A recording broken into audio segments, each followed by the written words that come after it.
बिस्मिल्लाहिर्रहमानिर्रहीम अस्सलाम वालेकुम। नाइन्थ बायोलॉजी चैप्टर 7 और चैप्टर का नाम है बायो एनर्जेटिक्स। कल हमने इसका इंट्रो किया था, इंट्रोडक्शन पढ़ा था इसका, और आज हम उसके आगे वाला टॉपिक पढ़ेंगे ऑक्सीडेशन एंड रिडक्शन रिएक्शन। तो सबसे पहले हम डेफिनेशन देखेंगे कि what is oxidation and what is reduction.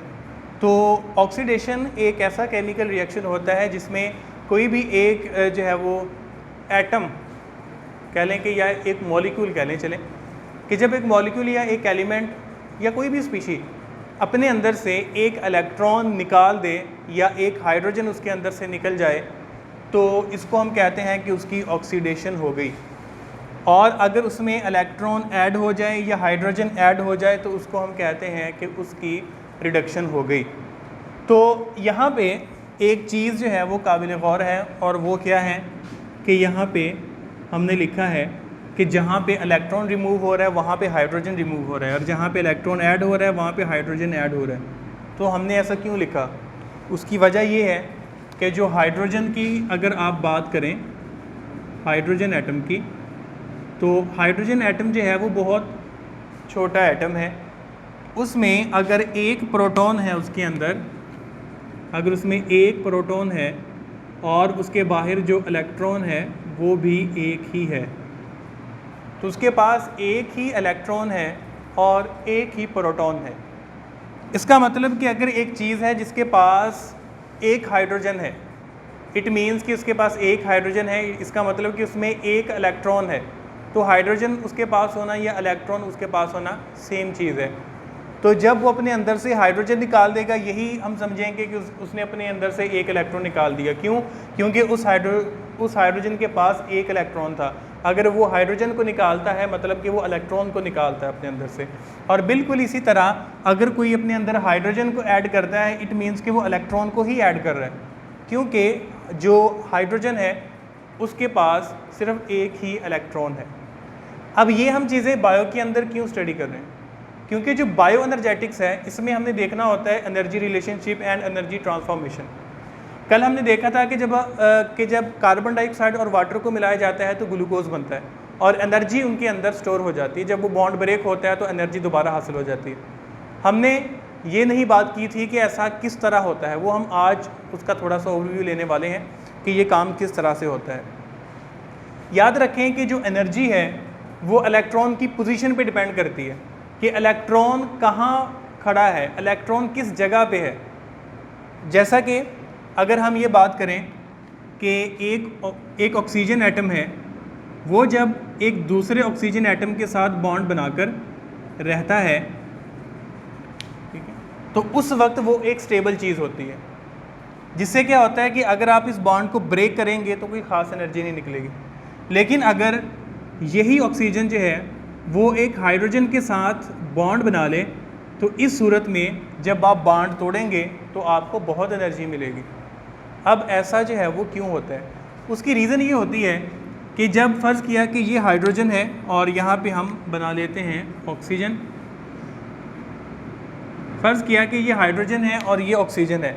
जब हाइड्रोजन और ऑक्सीजन का आपस में बॉन्ड बनेगा तो क्या होगा कि जो ऑक्सीजन है उसका एक इलेक्ट्रॉन जो है वो यहाँ पे आएगा, हाइड्रोजन की तरफ आएगा बॉन्ड बनाने के लिए। वैसे तो कोवलेंट बॉन्ड होते हैं, हम जस्ट एग्जांपल ले रहे हैं, ठीक, कि इलेक्ट्रॉन को जो है वो ऑक्सीजन से दूर लेके आएंगे। अब देखिए ये जो इलेक्ट्रॉन है, ये जो न्यूक्लियस है, इन दोनों की आपस में बड़ी स्ट्रॉन्ग अट्रैक्शन है। न्यूक्लियस जो है वो एटम को, वो जो है वो न्यूक्लियस जो है वो इलेक्ट्रॉन को खींच रहा है, वो इलेक्ट्रॉन को कहीं जाने नहीं देगा। इसलिए जितनी फोर्स के साथ ये न्यूक्लियस इस इलेक्ट्रॉन को अपनी तरफ खींच रहा है, अगर हम उससे ज़्यादा फोर्स लगाकर इलेक्ट्रॉन को खींचेंगे तो हम उसको बाहर निकालने में कामयाब हो जाएंगे। अब याद रखें कि ऐसी जो इस टाइप की जो एनर्जी होती है जो आप किसी भी इलेक्ट्रॉन को बाहर निकालने के लिए लगाते हो या इलेक्ट्रॉन की पोजीशन चेंज करने के लिए लगाते हो, तो वो एनर्जी इलेक्ट्रॉन के अंदर स्टोर हो जाती है। तो जब हम उस इलेक्ट्रॉन को बाहर निकालने में कामयाब हो गए तो जितनी एनर्जी हमने उस इलेक्ट्रॉन को शेल से बाहर निकालने के लिए लगाई, अब वो सारी की सारी उस इलेक्ट्रॉन में जो है वो सेव हो चुकी है और इन दोनों में बॉन्ड बन गया।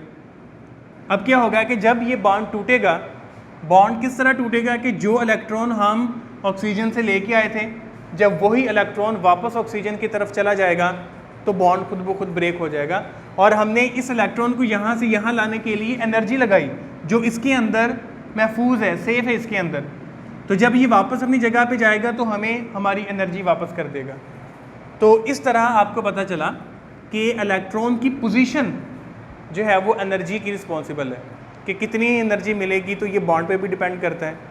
अब बस आखिरी चीज़ है कि जब हम लिविंग ऑर्गेनिजम्स के अंदर ऑक्सीडेशन एंड रिडक्शन रिएक्शन को देखते हैं तो हम इलेक्ट्रॉन्स के हवाले से नहीं देखते, हम देखते हैं हाइड्रोजन के हवाले से, ये वाला। तो इसका मतलब बायोकेमिस्ट्री में या बायो एनर्जेटिक्स में अगर आपने ऑक्सीडेशन एंड रिडक्शन की डेफिनेशन करनी है तो हमें हाइड्रोजन के हवाले से करनी होगी कि removal of hydrogen and addition of hydrogen. तो कोई भी केमिकल रिएक्शन होता है उसमें ये दोनों चीज़ें होती हैं। उसकी रीज़न ये है कि अगर एक जो है वो चीज़ हाइड्रोजन दे रही है, वो क्यों दे रही है? अगर उसके सामने कोई हाइड्रोजन को लेने वाला है तो वो देगी, अदरवाइज़ वो अपना हाइड्रोजन नहीं छोड़ेगी।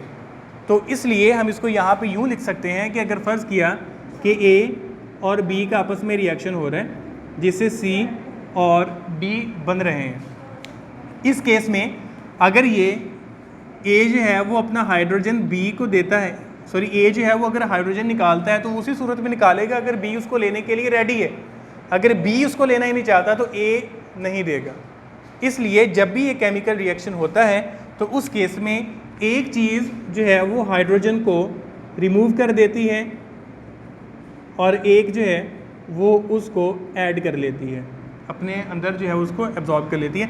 तो इस केस में इसकी जो है वो ऑक्सीडेशन हो गई और इसकी जो है वो रिडक्शन हो गई।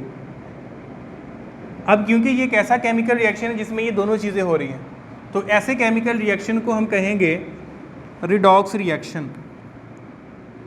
रिड और सेकंड वर्ड होगा इसका ऑक्स, रिडॉक्स रिएक्शन।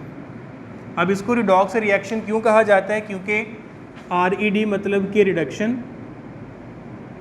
और जो OX है उसका मतलब ऑक्सीडेशन। तो ये ऐसा केमिकल रिएक्शन जिसमें ये दोनों होती हैं उसको हम रिडॉक्स रिएक्शन कहते हैं। तो ये बस हमारा आज का लेक्चर।